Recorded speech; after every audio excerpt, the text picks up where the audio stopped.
A rift suddenly opens in Sejen's home after 2 months of silence, threatening Seoul with a catastrophic monster wave. As panic spreads, powerful guilds scramble to respond. But inside the rift, Seoul isn't just surviving, he's growing stronger. From defeating monsters to handling rare loot and shutting down corrupt dealers, he begins to change the game entirely.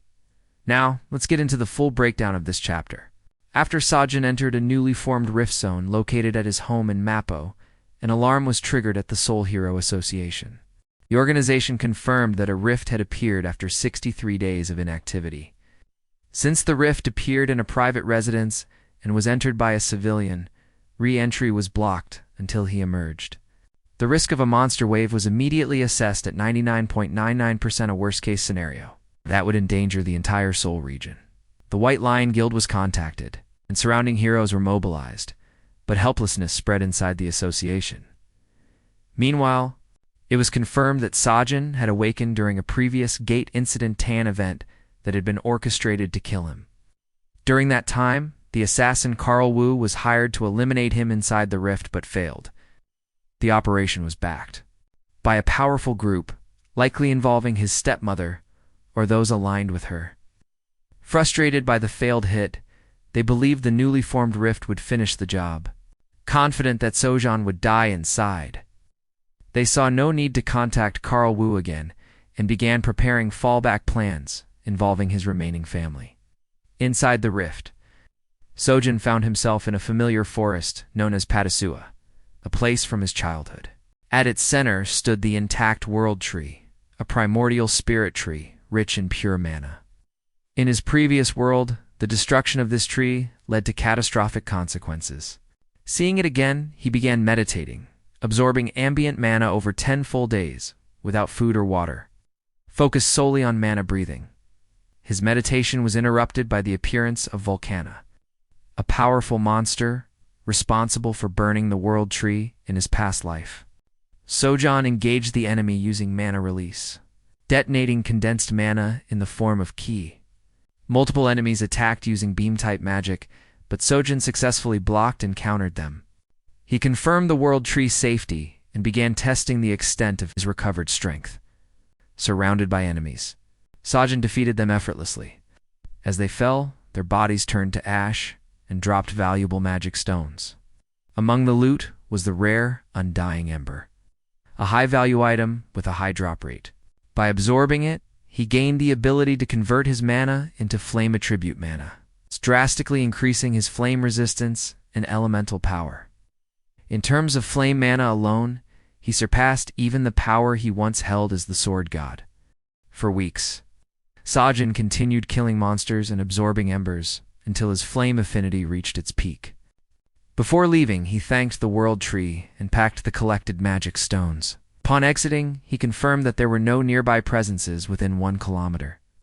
Using a diversion by casting fire at a nearby junkyard, he drew the attention of the 2 Hero Association guards and silently escaped unnoticed.